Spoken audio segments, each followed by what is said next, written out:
Deer viewers, আসসালামু আলাইকুম। You are learning English and I am Shafiqul Islam with you. প্রিয় শিক্ষার্থী, তোমরা যারা অনার্স অথবা ডিগ্রিতে পড়ো, তোমাদের জন্য এই ভিডিওগুলো। সো আমরা আজকে যেটা পড়বো সেটা হচ্ছে প্রবলেম সলভিং ক্লাস। অর্থাৎ আমাদের যে প্রবলেমগুলো আছে, অর্থাৎ সামনে যেহেতু তোমাদের পরীক্ষা, এই পরীক্ষায় কি কি প্রবলেম হতে পারে সেই প্রবলেম সলভিং এর মধ্যে প্রথম আমরা শিখবো আছে কারেকশনের যে প্রবলেমগুলো হয়, সেই প্রবলেমগুলো নিয়ে আজকের ভিডিওটি করা হবে। তোমরা অবশ্যই প্রথম থেকে শেষ পর্যন্ত দেখবা, তাহলে ইনশাল্লাহ সামনের পরীক্ষায় তোমরা ভালো কিছু করতে পারবে বলে আশা করা যায়। ওকে, তাহলে আমরা শুরু করি।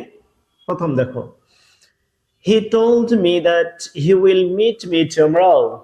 তাহলে he told me that he will meet me tomorrow, right? তো এখানে আমার এই সেন্টেন্সটার মধ্যে ভুল কোথায় দেয়া আছে দেখো। ভুলটা আমরা দেখবো এখানে দ্যাট একটা কনজাংশন দেয়া আছে। সো কনজাংশনের আগে বা পরে আছে সিমিলার ভার্ব বসে। এখানে দুটা নিয়ম দেয়া আছে, তার মধ্যে হচ্ছে টুমরো। আমরা জানি tomorrow next day, following day, ঠিক আছে? অর্থাৎ সামনে যদি দিনগুলো বোঝায়। সুন, ভেরি সুন, কামিং সুন, এরকম সেন্টেন্স যদি থাকে তাহলে শ্যাল বা উইল বসে এবং ভার্বের প্রেজেন্ট ফর্ম বসে। তাহলে এখানে কি আছে, শ্যাল বা উইল দেয়া আছে এবং ভার্বের প্রেজেন্ট ফর্ম দেয়া আছে, দ্যাট ইজ রাইট। কিন্তু এখানে দ্যাট থাকার কারণে এই অংশটা ভুল হয়ে গেছে। তাহলে আমার এখানে যেটা কারেক্ট করতে হবে সেটা হচ্ছে এই জায়গায় শুধু এই উইলটাকে উঠাই দেব। উইল উঠাই দিয়ে এখানে উইলের পাস্ট ফর্ম বসাবো হচ্ছে উড, দ্যাট ইজ উড বলবে, উইল উঠে যাবে, রাইট? তারপর ভার্বের প্রেজেন্ট ফর্ম, আমার প্রেজেন্ট ফর্ম দেওয়াই আছে, তাহলে আমার সেন্টেন্সটি কারেক্ট হয়ে গেছে। He told me that he would meet me tomorrow. Okay, clear? তাহলে আমরা কি বুঝলাম এখানে, যে শ্যাল, শুড, উইল, উড এর যে কোনো একটি বসার কথা, আমি সেটাই বসাইলাম। বসানোর পর যেহেতু এখানে দ্যাট দেয়া আছে, দ্যাটের আগে একটা পাস্ট আছে, পাস্ট থাকার কারণে এখানে উইল এর পাস্ট ফর্ম হচ্ছে উড। যদি এখানে টোলস না থাকে, টেল থাকতো, হি টেলস। দেখো এখানে যদি হি টেলস থাকতো তাহলে আবার কি এই উইলটা রাইট হতো। তখন যদি উড দেয়া থাকতো, উডটাকে তুলে দিয়ে আমরা উড বসাইতাম, উইল বসাইতাম। তাহলে উড থাকলে আমরা উইল বসাইতাম। যদি এখানে টেল থাকতো অথবা সেই থাকতো, ঠিক আছে? টেল অথবা সেই, যদি সেই থাকতো অর্থাৎ হি সেজ সেই, তাহলে যদি এটা থাকতো প্রেজেন্ট ফর্ম তাহলে পরেরটা হচ্ছে প্রেজেন্ট ফর্ম হবে। ওকে, তাহলে এক নম্বর clear. Number 2, there is no place for fantasy while driving. তাহলে এখানকার যে নিয়মটা আছে সেটা দেখো, হোয়াইল এর পর কি বসে? হোয়াইল এর পর হচ্ছে ভার্বের সাথে আইএনজি বসে। আর একটা নিয়ম সেখানে ছিল, হোয়াইল এর পর যে সাবজেক্ট থাকে সে সাবজেক্ট অনুযায়ী ওয়াজ বা ওয়্যার বসে এবং ভার্বের সাথে আইএনজি বসে। সো এখানে যেহেতু সাবজেক্ট দেয়া নাই, এই জন্য হচ্ছে আমরা কি ভার্বের সাথে আইএনজি বসাবো, ওটা রাইট আছে। তাহলে এখানে ভুল কোথায় ছিল দেখো, there is no place, there is no place for fantasy. Fantasy মানে কি, কল্পনা করা। কল্পনা করার কোনো জায়গা নাই।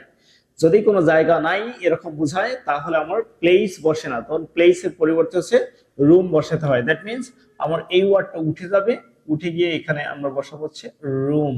তাহলে আমার sentence right, there is no room for fantasy while driving. তাহলে বিষয়টা বুঝলাম। এখানেও ভুল দেয়া থাকতে পারতো, কিরকম? যদি হোয়াইলের পর আমার আইএনজি না থাকতো, আইএনজি বসাইতাম। আবার হোয়াইলের পর যদি সাবজেক্ট থাকতো, সাবজেক্ট অনুযায়ী ওয়াজ এবং ওয়্যার যে কোনো একটা বসাবো, ভার্বের সাথে আইএনজি। অথবা এখানে দেয়ার ইজ নো প্লেস, যেহেতু প্লেস দেয়া আছে এই জন্য প্লেস এর পরিবর্তে আমরা রুম বসাবো। Okay, right. Number 3, cut the lines. এটি হচ্ছে ইতিহাসের সর্বশ্রেষ্ঠ একটি লাইন এবং সবচেয়ে সহজ একটি লাইন বা সহজ একটি সেন্টেন্স। তাহলে এই সেন্টেন্সের মধ্যে কি বলছে, কাট দ্য লাইনস মানে কি? লাইন মানে হচ্ছে ছত্র, ছত্রগুলো কেটে দাও। তাহলে কি দিয়ে কাটতে হবে? যদি কলম দিয়ে কাটা হয় তাহলে তখন কাট বসে না, অর্থাৎ কাট তুলে দিয়ে এখানে আমার একটি ফ্রেজ বসাতে হবে, সেটা হচ্ছে পেন থ্রু। পেন থ্রু মানে হচ্ছে কেটে দেওয়া। তার কলম দিয়ে কেটে দেওয়া বসে আছে, পেন থ্রু বসে, তখন কাট বসা যাবে না। এখানে যদি লাইন্স না থাকতো তাহলে কিন্তু কাট শব্দটা ঠিক ছিল। যদি কাট দ্য ট্রিজ, ঠিক আছে, এখানে তখন ভুল থাকতো পেন থ্রু দ্য ট্রিজ। তাহলে পেন থ্রু দ্য ট্রিজ লেখা থাকতে তখন আমরা বসাইতাম যে cut the trees. Okay, cut the trees, তখন কিন্তু ওভাবে ঠিক ছিল। বি কেয়ারফুল, ভালো করে শুনবা এবং মনোযোগ সহকারে শুনবা, ঠিক আছে? তাহলে কি বলছিলাম, এখানে লাইন থাকার কারণেই শুধু পেন থ্রু বসছে। যে জিনিসগুলো হচ্ছে আমার এই কলম দিয়ে কাটা লাগে না, সেক্ষেত্রে কাট শব্দটা বসালে সেটা ঠিক ছিল। এখানে ট্রিজ যদি থাকতো তাহলে আমরা বসাতাম। যদি আনিয়াম থাকতো, আনিয়াম মানে কি পেঁয়াজ, তাহলে পেঁয়াজ যদি কাটা বোঝাতো তাহলে আমার কি কাট বুঝতেই পারতো, তখন পেন থ্রু বলবে না। Okay, good night, how are you. তাহলে আমরা জানি যে গুড নাইট শব্দটি হচ্ছে কি বিদায়কালীন সময় আমরা ব্যবহার করি, অর্থাৎ আমরা হচ্ছে সাক্ষাৎকালীন সময়ে ব্যবহার করতে পারি কি গুড মর্নিং, গুড নুন, গুড আফটারনুন, গুড ইভিনিং। কিন্তু কথাবার্তা যখন শেষ হয়ে গেল, কথাবার্তা শেষ হলে তখন আমাকে বসাতে হয়েছে গুড নাইট। তো এখানে অবশ্যই সান্ধ্যকালীন সময় বোঝানো হয়েছে, কিন্তু হাওয়ার ইউ যেতে দেওয়া আছে, তাহলে হাওয়ার ইউ থাকার কারণে আমাকে যেহেতু সান্ধ্যকালীন বা রাত্রিকালীন বোঝানো হয়েছে, তাই আমরা এখানে গুড নাইটের পরিবর্তে আছে গুড ইভিনিং বসাবো। Okay, good evening, how are you, good evening, how are you, তাহলে সেন্টেন্সটি কারেক্ট। অথবা আমরা শুধু গুড নাইট যদি বসাই তাহলে সে সেন্টেন্সটিও কারেক্ট। তাহলে শুধু গুড নাইট বসালেও হবে, অথবা হচ্ছে কি good evening, how are you বসালেও হবে। যেহেতু এখানে আবার কি প্রশ্ন করা আছে, এই জন্য আমরা এটাকেই পরিবর্তন করে আমরা গুড ইভিনিং বসাবো, তবে দুইটাই right. Okay, number 5, he prefers to sing than to dance. আমরা জানি হচ্ছে এখানে প্রিফার হচ্ছে এমন একটি ভার্ব যেটা হচ্ছে তোমার ইনফিনিটিভ নয়, সেটা হচ্ছে জিরান্ডাল ভার্ব। জিরানের বৈশিষ্ট্য কি, ভার্বের পরে আরেকটা ভার্ব বসলে পরে সেটা আইএনজি যোগ করতে হবে। সো এই প্রিফারের পরে হচ্ছে ভার্বের সাথে আইএনজি যোগ করতে হয়। তো এখানে যেহেতু আমার ইনফিনিটিভ নয়, তাহলে আমরা কি টুটা উঠাই দিব, অর্থাৎ আমার এই প্রিফারের পরপরই যদি টু থাকে, এই টুটা কখনো বসা যাবে না। এটা উঠাই দিলাম, উঠাই দেওয়ার পর হচ্ছে সিং দেয়া আছে, তাহলে এটার সাথে আইএনজি যোগ করবে সিঙ্গিং। আর senior, junior, minor, superior, inferior, prefer, preferable থাকলে তখন আমাকে হচ্ছে দেন বসানো যায় না, আমরা দেন উঠাই দিলাম, দেন উঠাই দিয়ে টু বসাতে হয়, টু দেওয়াই আছে। তো টু থাকার পরে আবার কি করতে হবে, প্রিফার আবার কি করে, দুটি ভার্ব থাকলে পরের ভার্বের সাথেও আইএনজি যোগ করতে হবে। তার মানে আগেরটাও আইএনজি হবে, তাহলে পরেরটাও আইএনজি হবে। ওকে, আর এখানে আইএনজি যোগ করার সময় কি করতে হবে, ইটা উঠাই দিতে হবে, দিয়ে হচ্ছে আইএনজি যোগ করতে হবে। তাহলে আনসারটা হলো he prefers singing to dancing. Okay, তারপর Desh wait here until Shila does not come. তো আমার এখানে ভুল কোথায়, আনটিল শব্দটা হচ্ছে নেগেটিভ শব্দ। যেহেতু আনটিল হচ্ছে নেগেটিভ শব্দ, তাহলে আনটিলের পরে যে ক্লোজটা আমরা লিখবো বা সেন্টেন্সটি লিখবো, সেই সেন্টেন্সটা অবশ্যই অ্যাফার্মেটিভ হতে হবে। কিন্তু এখানে দেওয়া আছে হলো কি নেগেটিভ, যেহেতু নেগেটিভ দেওয়া আছে তাহলে আমরা নেগেটিভটা উঠাই দিতে হবে, অর্থাৎ নট উঠাইতে হবে। নট তো আর এমনি এমনি উঠে না, তার সাথে ডাজ থাকলে সে ডাজটাও উঠে যায়, অর্থাৎ ডাজ নট উঠে যাবে। আর যেহেতু ডাজ নট উঠে গেছে থার্ড পারসন সিঙ্গুলার নাম্বার, তাহলে ভার্বের সাথে আমাকে এস বা ইএস যোগ করতে হবে। ওকে, তাহলে আমার আনসারটা হচ্ছে wait here until Shila comes. পরেরটা হচ্ছে mobile phone is a new invention of science. দেখো এখানে হচ্ছে রিডান্ডেন্সি নামের একটি ভুল বলে মানে কথা আছে, সেটা হচ্ছে রিডান্ডেন্সি মানে বাহুল্য দোষ। বাহুল্য দোষ মানে হচ্ছে একই কথা আগেইন এন্ড আগেইন, মানে সেম টাইম বলাকে বলা হয় রিডান্ডেন্সি, রিপিট করাকে বলা হয় রিডান্ডেন্সি। তাহলে দেখো নিউ মানে হচ্ছে নতুন কিছু, আবার ইনভেনশন মানে হচ্ছে নতুন কিছু আবিষ্কার করা। সো এটা হচ্ছে নতুন, এটা হচ্ছে নতুন, তাহলে নতুন নতুন আবিষ্কার না বলে শুধু বলতে হয় কি আবিষ্কার। আবিষ্কার মানে হচ্ছে নতুন করে আবিষ্কার করা। দ্যাট মিনস এখানে আমাকে হয় নিউ উঠাইতে হবে, নয়তো হচ্ছে ইনভেনশন উঠাইতে হবে।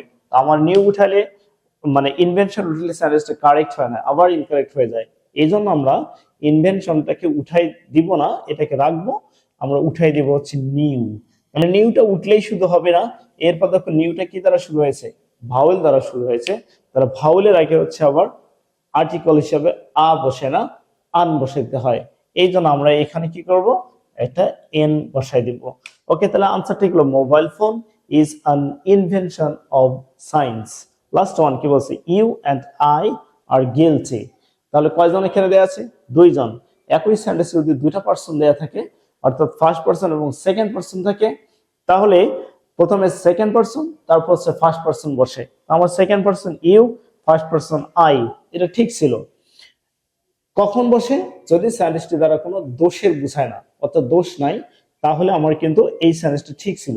কিন্তু পরের ওয়ার্ডটা দেয়া আছে গিলটি। গিলটি মানে হচ্ছে কি অপরাধী।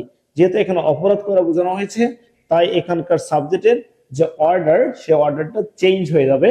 অর্থাৎ আগে ফার্স্ট পারসন বলবে হচ্ছে আই, তারপর হচ্ছে এন্ড, এরপর হচ্ছে ইউ, আই এন্ড ইউ, তারপর কি বসাবো আর গিলটি।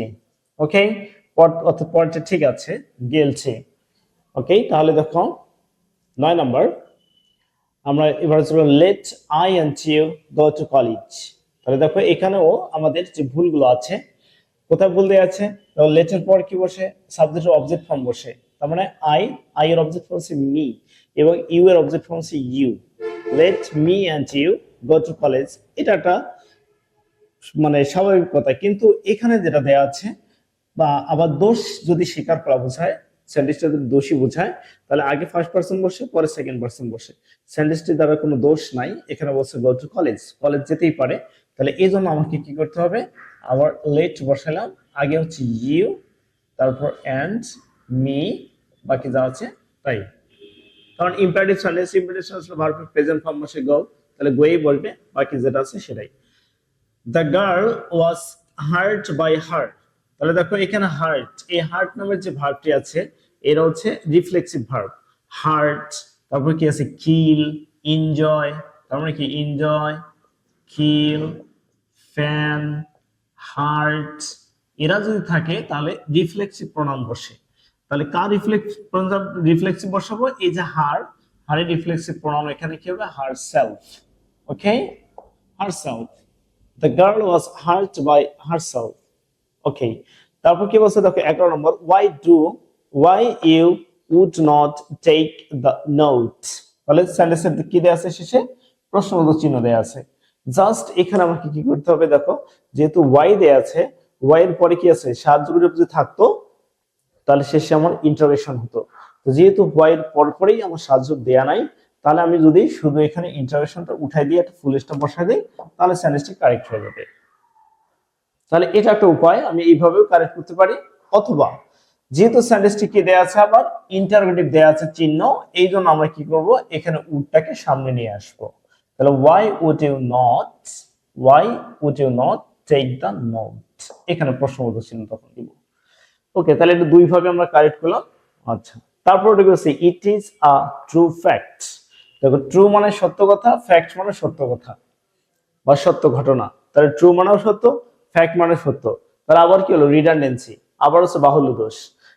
এর কারণে যেহেতু এখানে আর্টিকেল দেয়া আছে, এই জন্য শুধু ট্রুটা উঠাই দিব। যদি আর্টিকেল দেয়া না থাকতো তাহলে আমরা কি বসাতাম? ট্রু বসাতাম, ফ্যাক্ট উঠাই দিতাম। তাহলে আনসারটা হবে ইট ইজ আ ফ্যাক্ট অথবা ইট ইজ ট্রু। দুই ভাবে আমি আনসারটা লিখতে পারবো, it is true or it is a fact. Okay, তারপরে আছে you are as cleverer as mister Fox.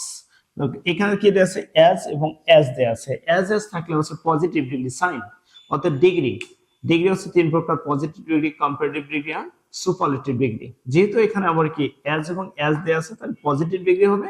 Positive degree হওয়ার ক্ষেত্রে আমার কি করতে হবে? ইয়ার উঠে যাবে। তাহলে ইয়ার উঠে গেলে আমার সেন্টেন্সটি কারেক্ট হয়ে যাবে। That means you are as clever as mister fox. Last হচ্ছে 14, he had come the day before yesterday. তার মানে এখানে আমরা দেখছিলাম যে বিফোর নামের একটা ওয়ার্ড ছিল, যদি বিফোরটা মাঝখানে থাকে, তো দুই পাশে দুটো সাবজেক্ট যদি থাকে, তাহলে বিফোরের আগে হ্যাড বসে।